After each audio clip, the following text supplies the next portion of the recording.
ভূমধ্যসাগরে ইউরোপগামী নৌকা ডুবে প্রাণ গেল ৪ বাংলাদেশির। বৃহস্পতিবার লিবিয়ার আল খুমস উপকূলে এই দুর্ঘটনা ঘটে। শনিবার লিবিয়ান রেড ক্রিসেন্ট জানায় ২৬ বাংলাদেশি সহ ৯৫ জন অভিবাসী নিয়ে দুটি নৌকা ডুবে যায়। খবর পেয়ে উদ্ধার কাজ শুরু করেন তারা। RICL TMX, যুগের পর যুগ স্থাপনা থাকে মজবুত। লিবিয়ার আল খুমস উপকূলে দুটি অভিবাসী নৌকা ডুবে অন্তত ৪ বাংলাদেশির প্রাণ গেছে।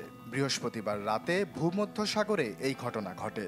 শনিবার দুর্ঘটনার বিস্তারিত জানায় লিবিয়ান রেড ক্রিসেন্ট। সংস্থাটি বলছে প্রথম নৌকায় ছিলেন ২৬ বাংলাদেশি।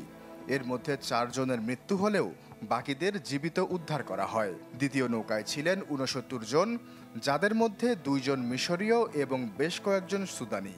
তাদের সুনির্দিষ্ট পরিণতি এখনো জানানো হয়নি। উদ্ধারের পর জীবিতদের প্রাথমিক চিকিৎসা দেন রেড ক্রিসেন্ট কর্মীরা।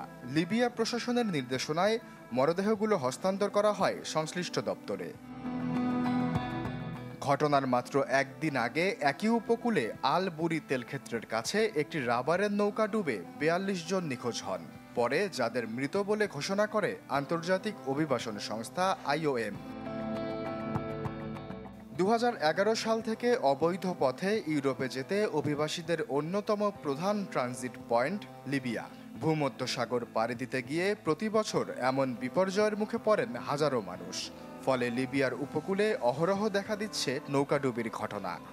গেল অক্টোবরেও ত্রিপোলির পশ্চিম উপকূলে উদ্ধার করা হয় ৬১ মরদেহ। সেপ্টেম্বরেও ৭৫ সুদানি শরণার্থী নিয়ে যাওয়া একটি নৌকায় আগুন লেগে প্রাণ যায় অন্তত ৫০ জনের। আশ্বাস চৌধুরী, চ্যানেল 24।